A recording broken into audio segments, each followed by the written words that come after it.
Well, the first impression is landing and getting off the civilian aircraft, and all of a sudden the air is hot like hell. It's humid like hell. It stinks like hell. And on the huge airbase, every 30 seconds, a fighter jet is taken off. The noise is unbelievably loud of these fighter jets of all kinds, constantly taking off, taking off, taking off, and landing, landing, landing. It's a hell of a racket, and that's how I encounter war for the first time. And I knew that these airplanes were loaded with bombs, and they were going to go bombing and dropping napalm all over the airport.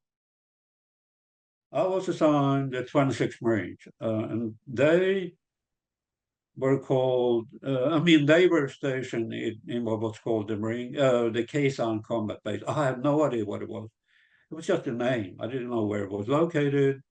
But I found out by talking to some of the guys who knew more about the war when I stayed in one of the barracks and waiting for an aircraft of any kind that would fly north, because I knew it was north. I knew it was near the DMZ. I knew eventually exactly pretty much where it was located. And it took 2, 3 days for me to get a hop to Fubai and then a hop to Quang Tri.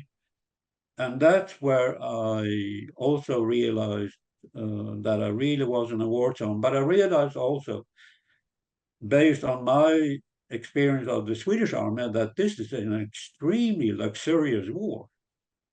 At these big, big marine bases, they had PXs, they had incredible, everything was big. Everything was, they have unlimited amounts of everything: tanks, fighter jets, armament. This was a big, big. I was struck by what an incredibly big war this was, and I just saw a little corner of the war. How old were you when you arrived? Uh, Quite old, actually. I was 21. Oh, Everybody else who were young PFCs, they were 17, 18, 19.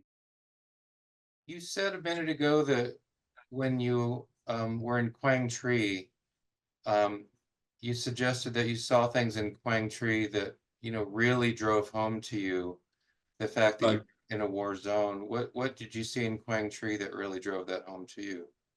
well, I saw prisoner, POWs, Viet Cong, presumably, with sandbags over their heads, and they were handcuffed or tied with ropes behind their backs, uh, guarded by Marine MPs or Marine, just regular infantry Marines, and they were taking them from somewhere to somewhere, and that really drove home to me that because so far had been Da Nang very pretty safe. Fubai, big Marine base, Quang Tri, big Marine base.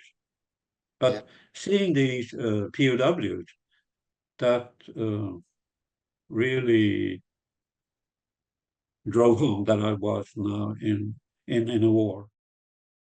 We grunts, as we then proudly called ourselves, even though I was a fucking new guy, an FNG, I was a grunt. I was a gung-ho Marine grunt. I didn't know anything. And so when I arrived finally to Kazan a few days after Christmas Eve, there was no combat, there was no artillery fire, no small arms fire. All you heard was some helicopters coming and going, some airplane flying above us, a jeep driving around on a combat base, a truck on a combat base. But immediately I was attached to Second Platoon Delta Company, and immediately my nickname was Swede. sweet. The Swede, everybody knew immediately I was a Swede. I was a Swedish citizen. And I was nicknamed Swede immediately. That it happened immediately, Sure. and I was What very proud of that. I like to be called Swede. what was your first impression of Quezon when um, you get off the aircraft and you sort of set foot in the place and look around, what's your first impression of the place? Well, it was, like I said, it was no combat. It was not boring. It was exciting, but I'm assigned to, I met my platoon commander, I met the guys in my platoon. I was assigned, a cot in a tent because, Kazan there was no combat at all going around. So everything was laid back. They had chow halls, small chow halls. We had kitchens. We had, everything like in a peaceful combat base because it was peaceful at that time around New Year's, the first week, the second week.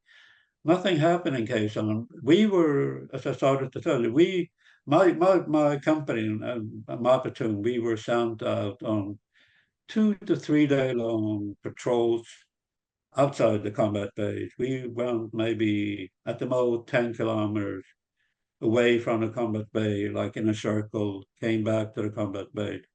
And every platoon, every company had their own patrols, but none of us experienced anything, no combat, nothing. It was peaceful. When we took these, for me then, quite long, 2, 3 day long patrols, nothing happened. It was, in a way, sort of frustrating, but Well, that's what I was but it gonna, was exciting because we didn't know. We all knew that we were in Vietnam to fight. We had read, we had seen TV news, combat going on all over South Vietnam, and we knew, I guess, and we were well trained in primarily in infantry training. I was, I guess, sort of subconsciously a bit disappointed that I'm in Vietnam, but nothing is happening. well, what were the first indications you had when things not only started happening, but they started happening in a big way, so that Quezon, becomes one of the major stories of the war? What's the first thing you remember that signaled to you that something major now was underway? The official siege began 5 o'clock in the morning on the 21st of January, 1968. But the day before, uh, a company called India Company within my regiment, which held what they called 861, they were attacked by NVA 42. I didn't know that. I just heard in the distance artillery fire. I heard in the distance a lot of small arms fire, machine gun, M16s, AK-47s. I knew something was happening, but it was far from the combat base. The combat base was still very quiet, laid back. But then at 5 in the morning on the 21st of January, I was dead asleep in my tent with half a dozen guys. All of a sudden, from nowhere, this incredibly loud explosions of well, it was artillery fire and rocket fire and mortar fire started to rain down all around us. Luckily, not on top of us. Even though that first night, that first early morning, there were direct hits where Marines were maimed and killed.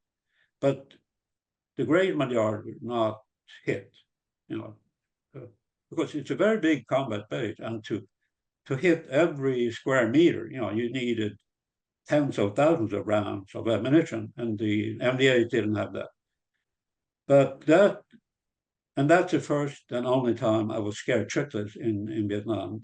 Those first few minutes when I just threw myself out of the bed and just hugged the earth floor of that tent, I I didn't piss in my pants, but I was scared shitless. But then my boot camp training kicked in and it took over. My infantry training, my boot camp training took over.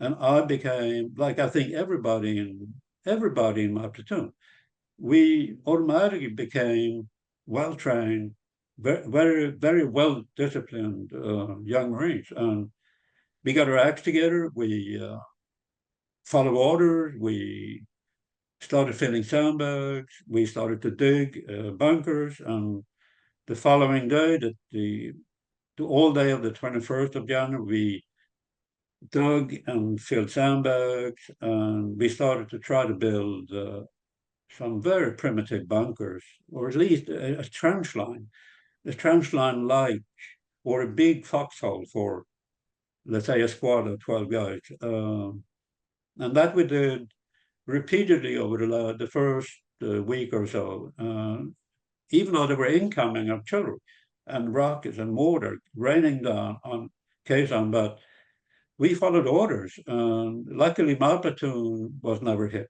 Nobody in my platoon was injured, though, that first week of the siege of Kazan. While we heard rumors that the company 1,000 yards that way, they had been hit so badly, they had taken enormous casualties. It's just luck, pure luck. There was nothing you can do. You were totally exposed to the MBA, artillery fire, and rocket fire, mortar fire. So for this, say the first week or so of the siege, then are you in any way, you yourself, are you in any way in a position where you're fighting back at all, shooting back at all, or is it all defensive? No. It was, in a way, it was very frustrating. We couldn't do anything. The NBA were on top of us. They had control of everything. They fired it out, and we had to dig our bunkers, build our bunkers with anything we could find. We needed some structural material to build a roof of our bunker.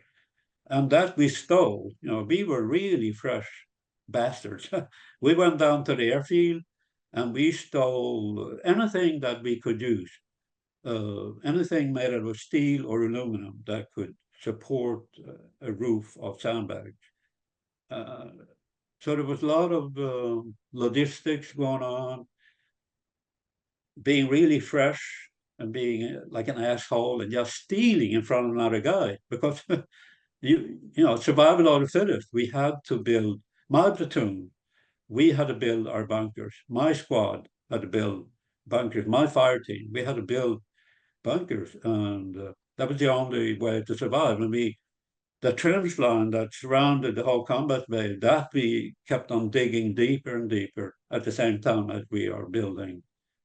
And I can tell you one interesting thing about my reaction to sleeping in these very primitive bunkers. Yeah. Sometime during those first 3, 4, 5 days, I decided I'm not going to sleep in this horribly stinky bunker, crowded in like sardines with 12 guys. I logically reasoned and said, during the night, and that we noticed immediately, during the night, the very little artillery fire, very little MBA fire of the combat, of the Kazan combat base.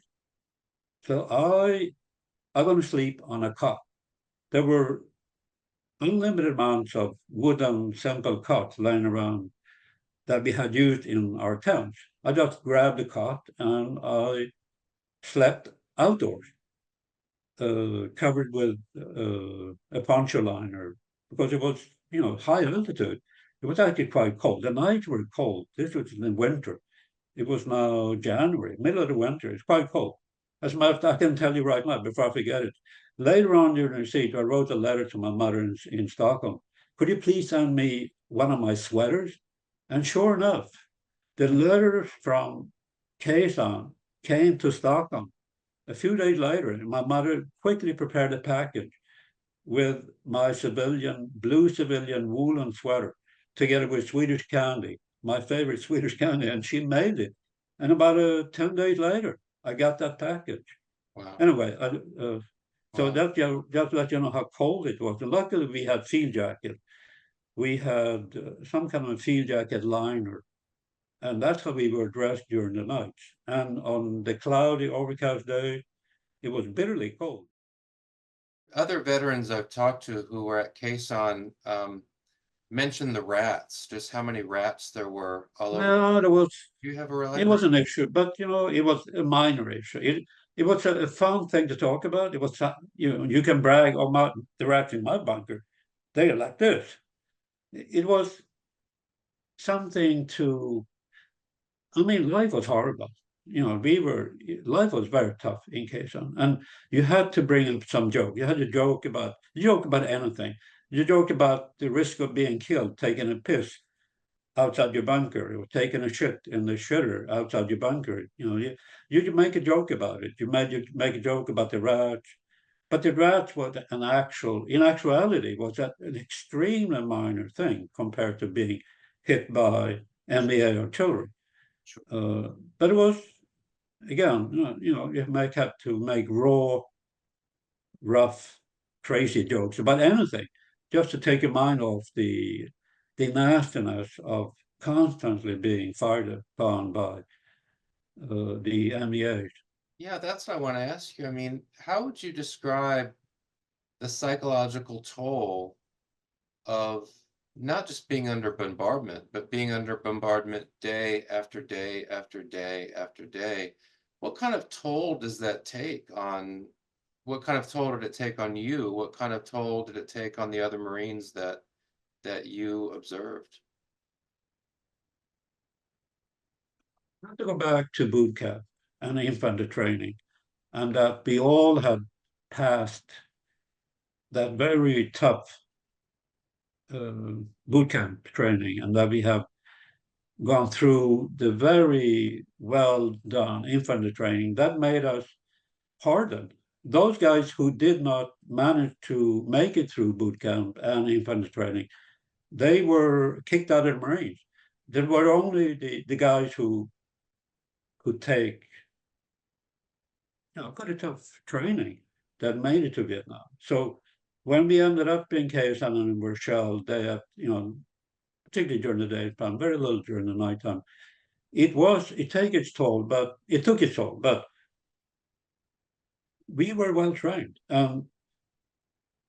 We were tough bastards, and we just took it, and we had very good leaders who led us. We were extremely disciplined. If my squad leader, who was a corporal, if he told me something, I listened to him, and I did exactly what he said. And if he told me to disregard the incoming, I disregarded income. We were extremely disciplined. And I think that's a strength of the Marine Corps, that we had this incredible discipline. Wow. How long was it before you were actually able to fight back? I mean, I know, Quezon has artillery that's going out and there are air operations, and so there is fighting back.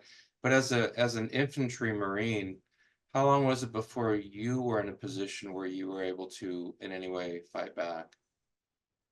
My company, well, I can, yeah, yeah, yeah. I'm glad you mentioned it, because some units were ordered to do patrols outside the combat base during the siege. My platoon was ordered out one day to do a short 1 day patrol, and my platoon commander, he listened to the orders from the battalion commander. I mean, from his company commander. Don't go further than, let's say, 500 meters. That's your limit. If you go further, you may run the risk of running into MVA. So he followed the orders. There was another young platoon commander in Charlie Company. He didn't follow orders. He went 1.5 kilometers away from the combat base. He walked into an MDA ambush. His whole platoon was only annihilated. Very few guys survived. We took one casualty. A guy was killed by an MDA who fired an RPG, a rocket-propelled grenade, that hit him in the chest. And because we were disciplined Marines, we were spread out about 10 feet apart. So he was hit, and nobody else took any shrapnel. We quickly made it back into the combat base after that casualty. That was the only, but we didn't see any MDA. None of us could fire our M16 at anything, but there was nothing to see. That MDA who had fired his RPG, he was like a sniper. He was hiding. He could see us walking between the bushes and the trees. No, it's not a dense, it was a very sort of open vegetation. But we didn't see them because they were smart. The MBAs were probably even better trained than we were, maybe even more disciplined than we were. As a matter of fact, after a few months in Vietnam, all of us, we thought very highly of the MBA infantry soldier. We really respected them. We were we knew that they were as bad, if not worse, even if not badder than we were. It wasn't until maybe a month or a month and a half later when our B-52s and our fighter jets, artillery, all the way from destroyers that fired 12-inch artillery, huge, enormous artillery pieces. What do you call it? Sir, just naval gun, naval fire support coming in as well. Right. So we, slowly but surely, they were knocked out. Artillery piece by artillery piece. MBA artillery piece, they were slowly but surely knocked out. The B-52, the fighter jets, our artillery, slowly but surely decimated them, and there were less and less of them. And we could finally, there were less and less artillery fire, and we could now, our regimental, our battalion, company commanders now started to organize patrols and sweeps outside Khe Sanh. And that was the first time where we actually left the combat base on a large scale, a whole battalion, let's say, 500 men leave and supported by artillery fire. So we have exploding grenades in front of us, exploding friendly grenades on both sides of us. So we were sort of boxed in by friendly fire. And that's how we moved, a whole battalion, for several kilometers outside the combat base. And there was very little to kill. There were mostly dead MBA soldiers spread out evenly amongst the craters. As a matter of fact, way before Vietnam, living in Sweden, I had seen photographs of World War One.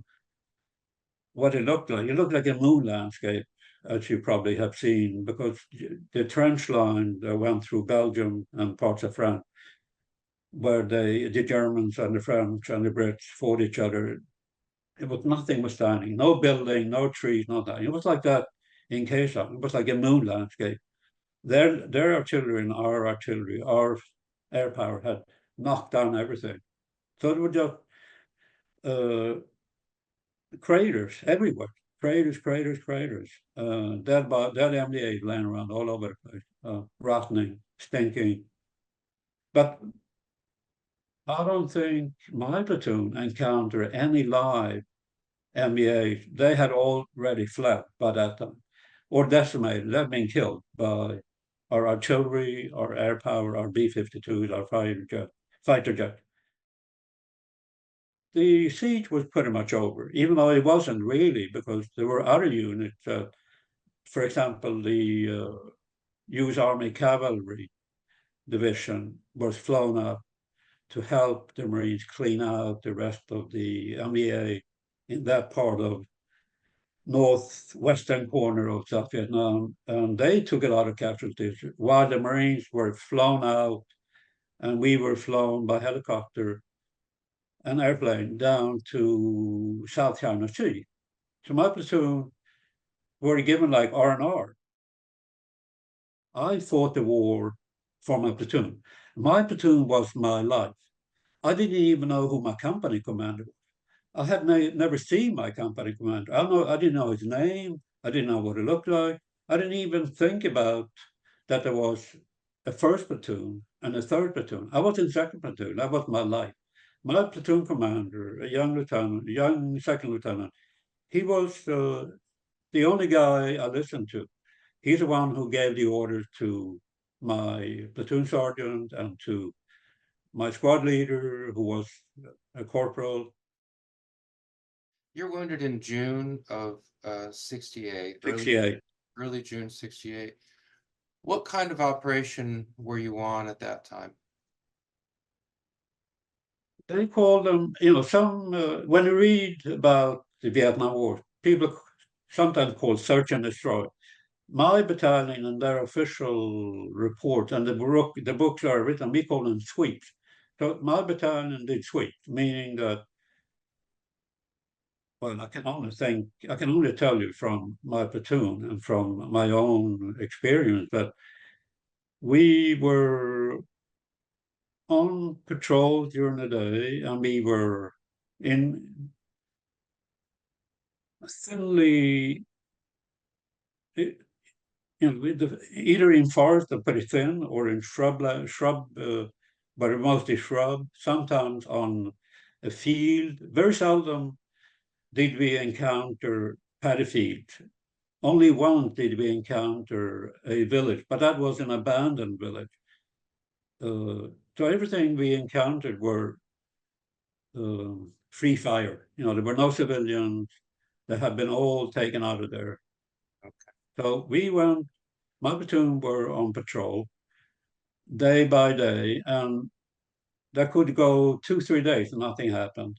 But we knew that every second there could be an MBA ambush, an MBA sniper, and it happened.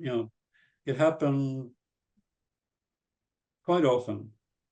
There were small skirmishers, but because the platoon was so spread out, and because of the vegetation, I have to keep in mind that we were disciplined, and if we told to keep approximately 8 to 10 feet between each Marine, we put it spread out. So if I hear a gun, a rifle being fired 200 feet that way, I don't know what's going on. I'm just automatically get on my knees. I keep my eyes open. I wait, and then the word is spread that get back on your feet, continue to patrol. And then 2 days later, for example, like very few of the casualties I happened next to me that my platoon took. Because we are so spread out on purpose, because if somebody stepped on a landmine, or if the MBA dropped mortar on us, if we bump together and be 2 feet apart, that mortar round will kill 10 of us. If we're 10 feet apart, one get killed and two get wounded. So on purpose we were always spread out. But it happened only on 2 occasions that I witnessed where somebody is killed, pretty much very close to me, and that was a few weeks after we started these sweeps. The point man on my platoon, I'm the second or third guy behind him, and I see this as if it happened right now. I see this MBA jumping up out of a very shallow foxhole. He takes his AK-47 in a split second and fires 2, 3 rounds, very carefully aimed at the chest of this Marine, who falls backward. And I found out he died instantly. And that happens in front of me. I mean, not in front of me. I'm maybe 20 yards away at the most, 10 to 20 yards away. And I raised my M16 and I'm about to fire when he just disappears. And we know that because we are well-trained, disciplined Marines, we know that we're not going to run after that Marine, that MBA, because we don't know what's behind the bushes, what's behind the trees, how many yards that way. So we get on our knees, we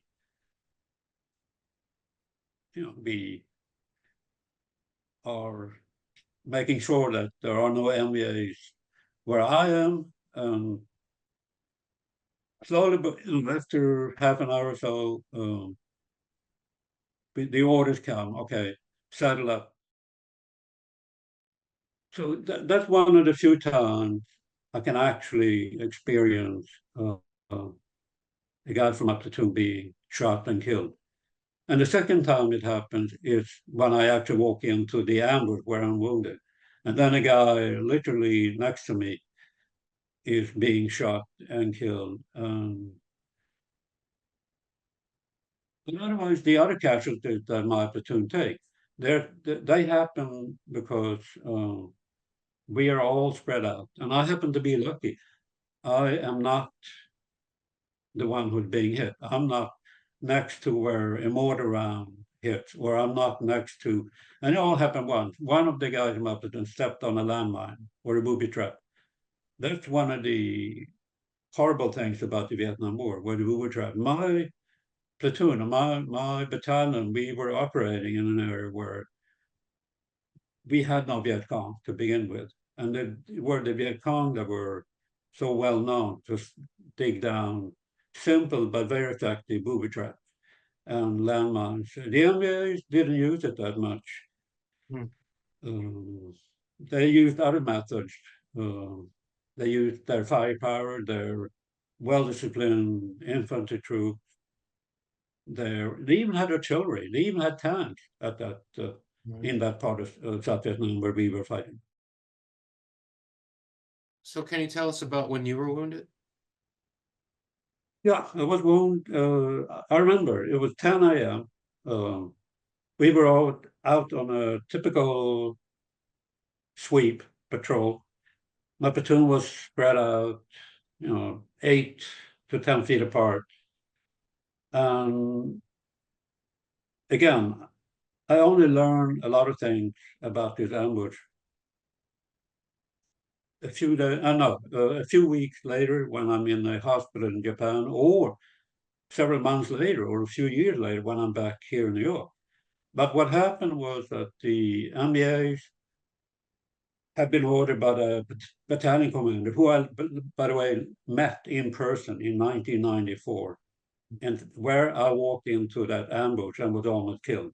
At that same spot, I met the MBA battalion commander who had ordered his battalion to dig in and set up certain ambushes because they knew where we were heading. We were, they were very smart infantrymen, the North Vietnamese army soldiers. So anyway, they had dug very deep trenches just next to a tall bamboo, a clump of bamboo. So they were in the deep shade.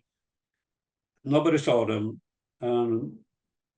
Most of the platoon was exposed to their fire. Even though we were very spread out, they had chosen an area where there were no vegetation, no trees, no major shrubs. So they have very good field of fire from where they were dug in. So we were walking right into this ambush, and all of a sudden they opened fire.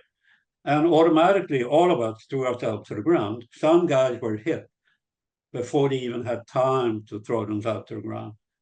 I throw myself to the ground. I don't see anything except I see bright, right muscle flashes in the shadow of this bamboo, this clump of bamboo. And that's where I fired my M16 for maybe 10, 20, 30 seconds. And then all of a sudden, in a very quick succession, my body is hit extremely hard 3 times in a row. And I'm all of a sudden on the ground. I mean, lifeless on the ground. I'm completely like a dead person. And I know deep, deep, deep in my heart that I'm dying. And I try to yell, and I don't know if I managed to yell that I'm dying, I'm dying. This I will never know. But I knew I was dying, and I tried to yell, I'm dying, I'm dying. And then I faint. After about 5 to 20 seconds, I lose my consciousness. I was first hit by a bullet that entered my neck. You cannot see the scar here, but a bullet entered my neck and pierces my inner jugular vein about an inch and 3/4 inside the neck right here. And then I get 1 to 3 AK-47 bullets that go right in here. All these bullets had ricocheted about something, so they didn't have the velocity. Because if this bullet that hit my neck had had full velocity, it would have gone right through my neck and most likely killed me instantly. But I was lucky that the MBAs who aimed at us, laying flat on the ground, missed us.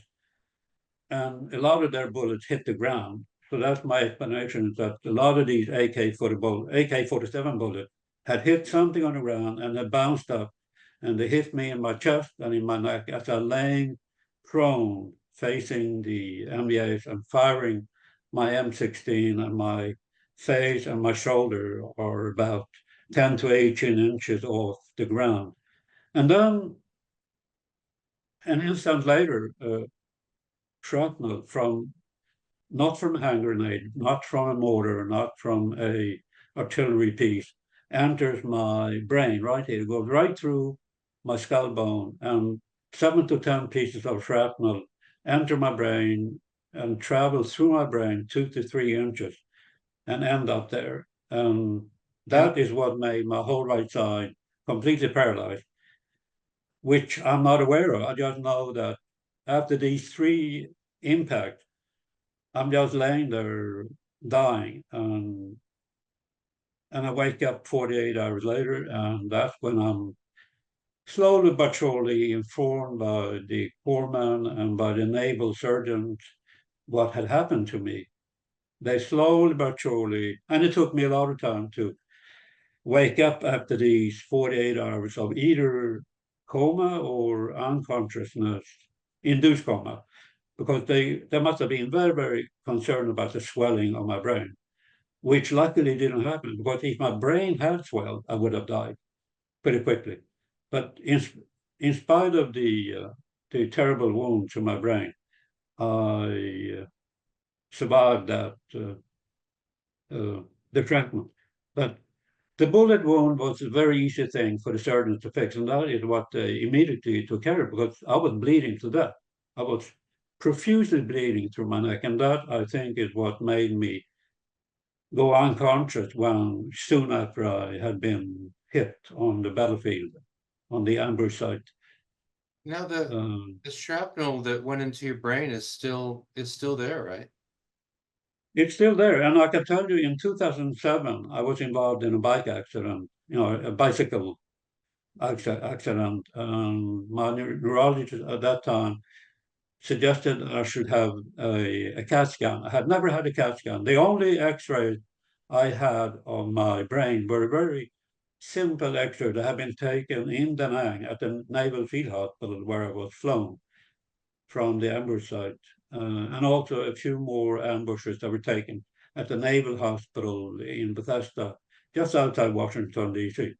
But now, in many, many years later, in 2007, this neurologist can look at extremely detailed CAT scan images of my brain, and she tells me, who's a woman, a doctor, very smart, very bright. She tells me it's a miracle. I can't believe that you are standing here, young and healthy, right in front of me.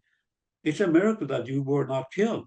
Because when I look at the shrapnel and the damage to your brain, I cannot believe that you are alive.